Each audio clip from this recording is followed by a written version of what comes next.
Guys, welcome to my channel learn with Shweta. आज का हमारा टॉपिक है जियोग्राफी का चैप्टर 3 पॉपुलेशन कॉम्पोजिशन।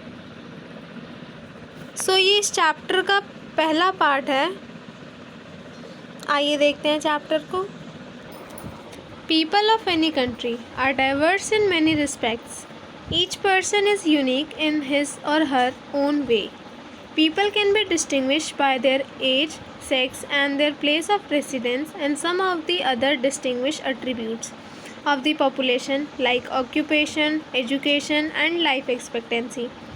हम सभी लोग किसी न किसी तरीके से एक दूसरे से अलग हैं। कुछ हमारे अंदर ऐसी चीज़ें हैं जो हमें दूसरों से अनोखा बनाती है, जैसे कि प्लेस ऑफ रेसिडेंस, हमारी एज, हमारा ऑक्यूपेशन, हमारा एजुकेशन क्वालिफिकेशन, हमारा जीवन काल।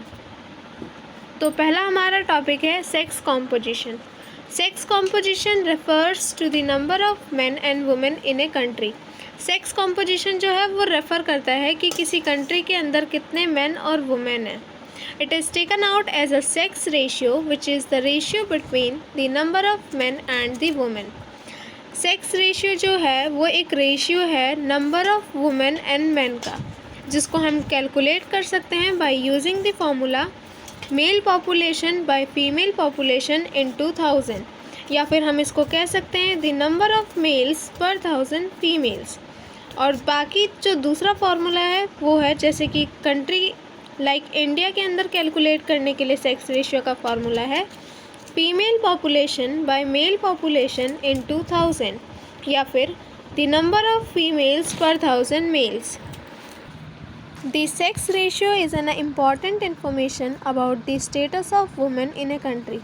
सेक्स रेशियो जो है वो एक इन्फॉर्मेशन देता है कि किसी कंट्री की फ़ीमेल की क्या स्टेटस है उस कंट्री के लिए।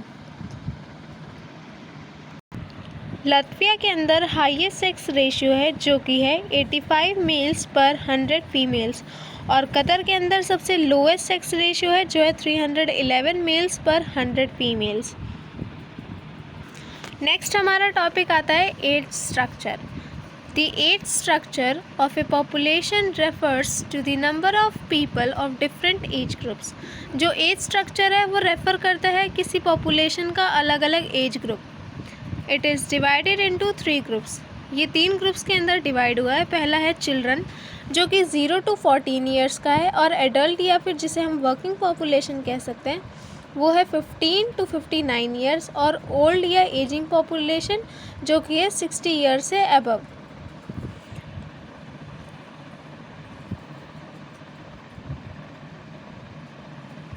नेक्स्ट आता है हमारा age sex pyramid. Age sex pyramid जो है ये रेफ़र करता है the number of females and males in different age groups. अलग अलग एज ग्रुप्स में कितने नंबर ऑफ़ मेल्स और फीमेल्स है उसे हम एज सेक्स पिरामिड कहेंगे। The characteristics of population is shown by the population pyramid. जो कैरेक्टरिस्टिक्स है किसी भी पॉपुलेशन का उसे हम शो करते हैं पॉपुलेशन पिरामिड से। इसके 3 पिरामिड दे रखे हैं। पहला है एक्सपांडिंग, दूसरा है कांस्टेंट, तीसरा है डिक्लाइनिंग। तो आइए हम पहला वाला देखते हैं। पहला वाला है expanding population. A triangular pyramid with a wide base due to high birth rate is mostly in less developed countries like Nigeria, Mexico and Bangladesh. Expanding population का जो शेप होता है वो ट्रायंगुलर होता है। यहाँ पे हाई बर्थ रेट होता है, और ये ज़्यादातर लेस डेवलप्ड कंट्रीज़ में पाया जाता है। इसके एग्जांपल्स हैं नाइजीरिया, मेक्सिको और बांग्लादेश। दूसरा है constant population. A bell shape pyramid and tapered top shows almost equal birth and death rate like Australia. अब कांस्टेंट पॉपुलेशन में इसका जो शेप होता है वो बेल शेप होता है, और इसमें जो बर्थ रेट और डेथ रेट है वो इक्वल होती है, जैसे कि ऑस्ट्रेलिया इसका एग्जाम्पल है। थर्ड है हमारा declining population. A pyramid with narrow base and top a wider central part shows low birth and death rates. This is in developed countries like Japan. Declining population में narrow base होता है और top जो है वो धीरे धीरे उसमें पॉपुलेशन कमती जाती है।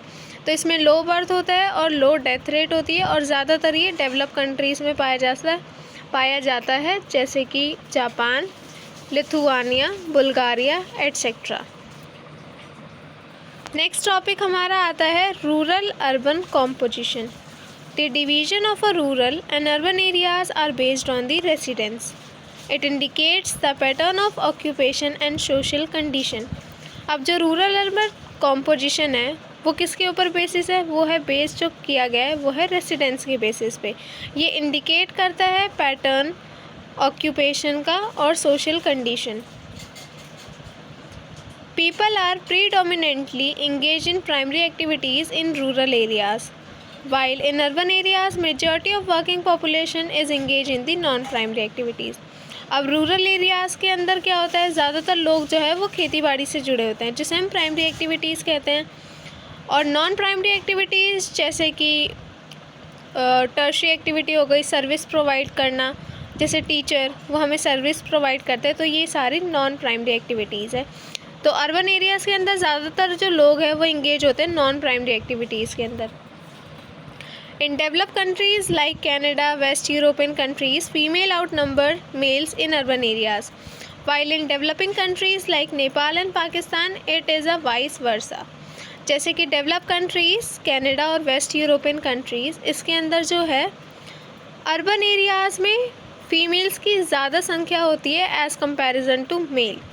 पर अगर दूसरी साइड हम देखें तो डेवलपिंग कंट्रीज़ में क्या होता है, फ़ीमेल्स की जो अर्बन एरियाज़ है वहाँ पे फ़ीमेल्स की कम संख्या होती है अकॉर्डिंग टू मेल। जैसे कि इसका एग्जांपल है नेपाल और पाकिस्तान। नेक्स्ट हमारा टॉपिक है literacy. The level of literate population of a country indicates the standard of living, social status of females, availability of educational facilities. अब जो लिटरेसी है वो क्या इंडिकेट करता है? वो इंडिकेट करता है स्टैंडर्ड ऑफ लिविंग, किसी फीमेल का सोशल स्टेटस, और वहाँ पे एजुकेशन की फैसिलिटीज़ अवेलेबल है या नहीं। In India literacy rate is the percentage of the population above 7 years who are able to read, write and do arithmetic calculation. अब इंडिया के अंदर उसे साक्षर कहेंगे जो कि 7 साल से ऊपर है और जो पढ़ सकता है, लिख सकता है और प्लस माइनस मल्टीप्लाई डिवाइड ये कैलकुलेशंस कर सकता है, उसे हम लिटरेट कहेंगे इंडिया के अंदर, जिसकी एज है अबव 7 years। नेक्स्ट आता है हमारा topic occupational structure. This is the proportional distribution of a working population age group 15 to 59 years in various occupations. Agriculture, forestry, fishing and mining are classified under primary activities. अब primary activities क्या होती है? जैसे कि agriculture, forestry, fishing, mining, ये सारी हमारी primary activities होती है। मैन्युफैक्चरिंग इंडस्ट्री, जिसको हम सेकेंडरी एक्टिविटी भी कहते हैं, जैसे कि ट्रांसपोर्ट। सेकेंडरी एक्टिविटीज़ के अंदर आता है मैन्युफैक्चरिंग, ट्रांसपोर्ट, कम्युनिकेशन सर्विसेज, ये सारी जो है हमारी टर्शियरी एक्टिविटीज़ है। और job related research, developing ideas, ये हमारी क्वार्टनरी एक्टिविटीज़ है।